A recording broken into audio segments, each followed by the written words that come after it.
Hi lovely people, welcome back. We've been talking about emotional resilience and mental health, and today I'm going to be talking about mood food and does what we eat affect our mood. I'm Dr. Sally and I am the founder of Dr. Sally Bell. I have been a medical doctor for 21 years and I use approach to health that focuses not on your disease but on you. It looks at not on suppressing symptoms but getting to the root of why you are unwell, and looks at the whole of you instead of just a part. And I create personalised health plans for my clients and guide them back to health. And I use a framework that looks at the 5 foundations that underpin health. And these include sleep, rest, movement, nutrition and connection. And over these last few series I've been focusing very much on mental health, and actually they are sort of sequential, these, and it's worth starting at the beginning and building up. I often find people want to dive straight into what they should be eating, but actually often I will start very much in looking at attitudes to healing, looking at managing our stress, and look at really tapping into the brilliance of sleeping well as a foundation to help people recover health. And actually, you know, I have people come to me who are on incredible diets, better than me, and they're unwell, and usually it's because they're highly stressed or they're not sleeping. And stress and sleep will undo all the brilliance of what you're putting in your mouth and what you're eating. So really I'd encourage you to look at those first. I also just want to say again and reiterate, if you are in crisis, you know, and if you are really struggling to think for yourself, you are overwhelmed by your emotions and dark thinking and thoughts, then this often isn't the place to find good information. You might need the support of a healthcare practitioner in those moments of crisis, to get you to that place where you have an element where you can access your sort of rational thinking, and with support of family around, make some changes that will help you recover your health. So if you're in that crisis zone, if you're too afraid to reach out to a doctor, you can make an anonymous call to Samaritans just to have a discussion to break the power of how dark our emotions can get. That said, we're going to be looking at mood food, and of course I'm going to say yes, you know, food affects our mood. Let me explain a little bit to you why I have reached that conclusion, and then talk to you some principles around how we eat in order to really help us recover our emotional and our mental health. So food is more than calories. We have been obsessed for 30 years, hammering home messages of low fat and calorie restriction and just move a bit more, and so focused on thinking that if we're thin we're healthy. And really, food is more than calories. It is more than energy. Food is information to our bodies. And if I was to give you 500 calories of broccoli and 500 calories of Haribo, a whole host of different things would go on in your body, because they would be saying different things, and they'll be upregulating different mechanisms through our genes. And so food actually talks to our body. It's information, and it has that ability to push us towards health, but it also has that ability to push us towards disease. So it's information to our bodies, but also it's the building blocks. I think sometimes we just forget. You know, if I was to, make a cake, I would need, what would I need? Butter, sugar, flour, egg, maybe some milk, and then I would put that all together and pop it in the oven and make a cake. But if I was to say to my daughter, here's some sugar and here's an egg, please make a cake, she would go, don't be ridiculous, Mum. You know, I need those other ingredients. And so it is with our bodies. We have an innate ability to regulate and maintain good emotional resilience and mental health. We even have the ability to, stay cancer-free and infection-free and disease-free. But we need to give our body, the building blocks in order to do that. We need to give it the right ingredients so that it can thrive and flourish. And sadly, here in the UK, we are the fattest nation in Europe, and yet actually many of us are malnourished. We have got fat on empty calories that do not give us these building blocks in order to create health in our bodies. And so I want to say, like, the really big message here as a nation, we can talk individually about what food does to us on an individual level, but as a nation, the big message here is we need to get back to real food. And actually, 50% of our diet comes from highly processed food. Now, processed food means that our food looks nothing like its original ingredients, or it has many ingredients in it, some of which you don't, you can't say, and you don't recognise. And often these foods are full of things that drive disease: sugar, industrialised food oils, refined flours, and even and salt and what have you, and additives and artificial sweeteners, and all these things are serving to damage our body but rob us the opportunity of getting goodness into our body.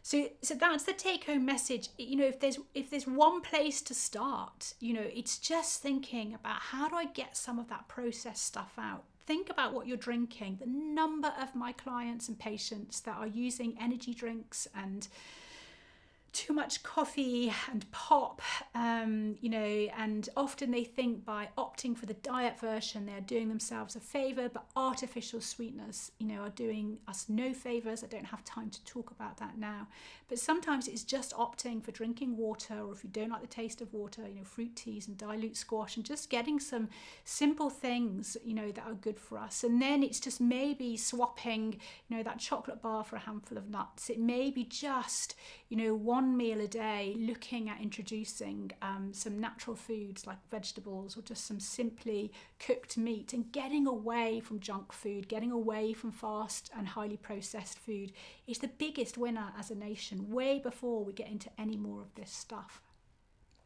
So we need to give ourselves the building blocks.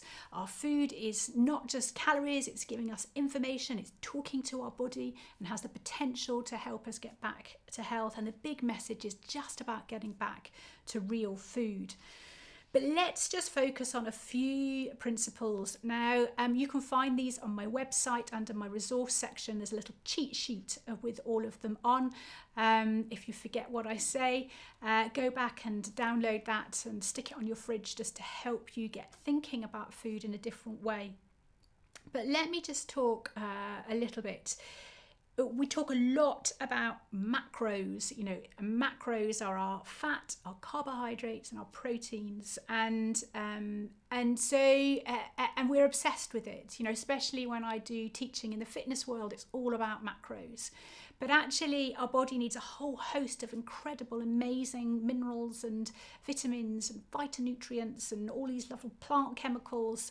And we need all of those for a healthy diet. And when I'm thinking about real food, I'm thinking about how many nutrients are packed into that food, and I want as much of that in my body. And even with real food, they have different nutrient density. They are, and the things that are most nutrient dense is meat, it's dark chocolate, and if you're looking at meat, it's the liver and the kidneys, and then you kind of go down. Plant foods are less nutrient dense, and therefore you need to really think, if you've decided to do the vegetarian and vegan thing, about making sure that you're covering all your nutrient bases. And so different foods have different nutrient density, and so that kind of movement to real foods, but then movement to real foods that really pack a punch and can really give us the nutrients that we need in a form that we can absorb and use. After that, and before I break that down, let me make mention about something else. And that's our gut health. Now, what's really important with mental health and the gut is that the gut-brain axis, it's just talking to each other all the time, more than any other parts of the body. It's just like a motorway of communication. And actually, we have been sold a bit of a story that depression and mood disorders are a chemical imbalance in our brain. I have searched the research and I cannot find a single study that proves this. And actually, when you look at where we get a lot of our mood regulating hormones, so hormones are just chemical messengers, they're made in our gut. 70% of our happy hormone is made in our gut. And actually, in our gut, we have this whole host of gut bacteria, trillions of them. We're more bacteria than we are human. And actually, we know that when we look after these gut bacteria and when we look after and look after our gut health, that it impacts, well, it not only impacts our emotional and mental health, it impacts every aspect of our health. And so we know that the food we eat impacts gut health and impacts those bacteria and impacts our mental health. And so we need to be thinking about that when we're thinking about food. So yes, food is more than calories, it's information to our bodies. Food are the building blocks. Food is more than just those macros. We're looking for nutrient dense foods, but food is also really important about maintaining our gut health. So when I'm helping people transition and move into a way of living that is going to really maintain their mental health, I help, get that processed food out of their diet and start introducing real food. And I get them thinking about sort of nutrient density. I get thinking about gut health and feeding their gut bacteria. But there are probably some key principles, so let me touch on them. I would say the first one is to have a plant slant to your diet. I don't advocate, for health reasons, a plant-only diet. I'm very passionate about finding well-sourced, well-farmed meat, usually those from the regeneratively farmed movement or pasture-fed, pasture for life movement are farms where you can get this fabulous, good quality meat. But I would always say that we need a plant slant. And the reason being is that our gut bacteria love it. It's where the magic happens. And we need to eat a rainbow of different colours. So I talk to my kids all the time, eat the rainbow, mix up the colours. Like the research shows we should have 30 different types of plant-based food in our diet every week.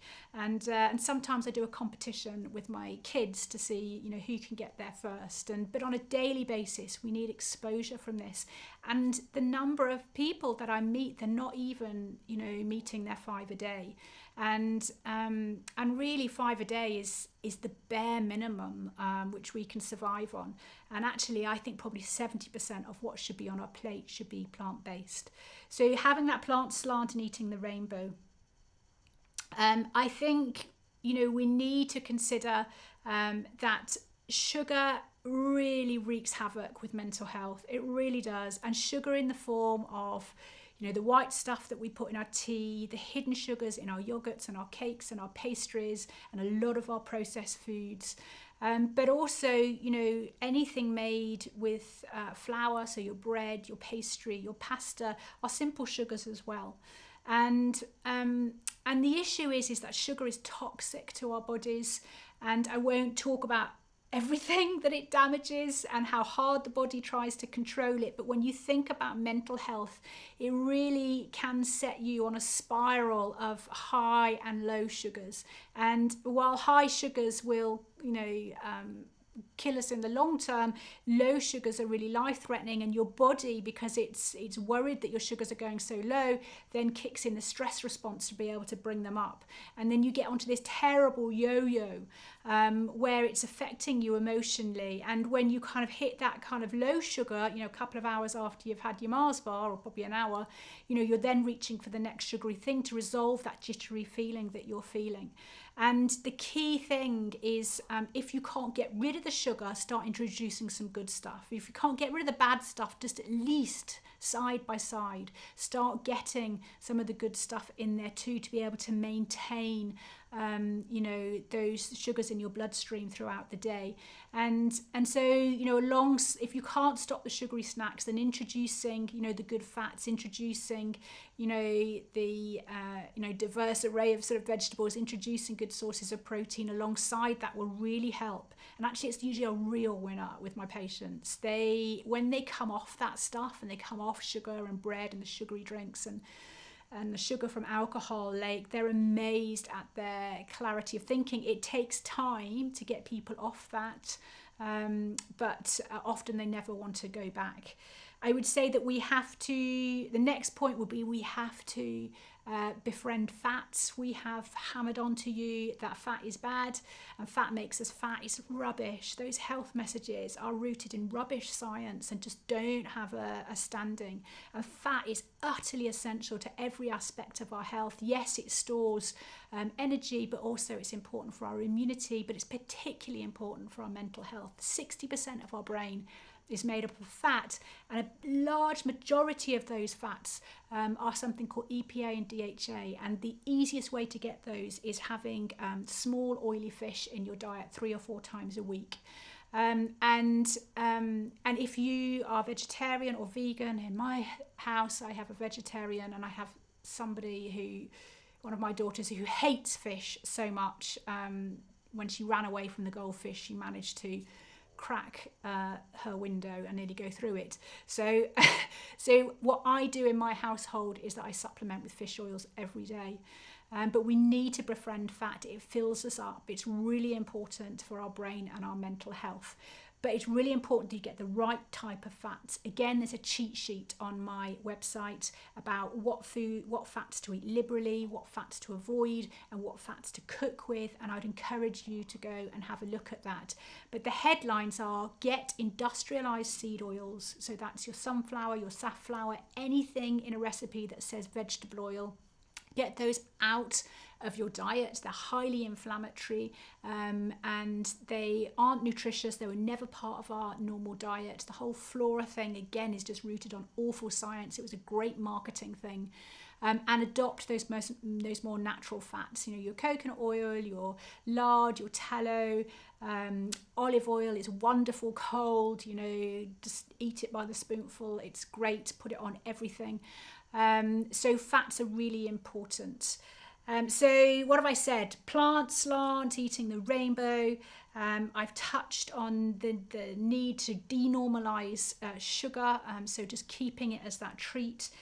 The importance of befriending fat, and the importance of having fish or some kind of fish oil supplement in our diet. And the overarching message in all of those principles is getting processed food out of our diet and getting back to a real food diet.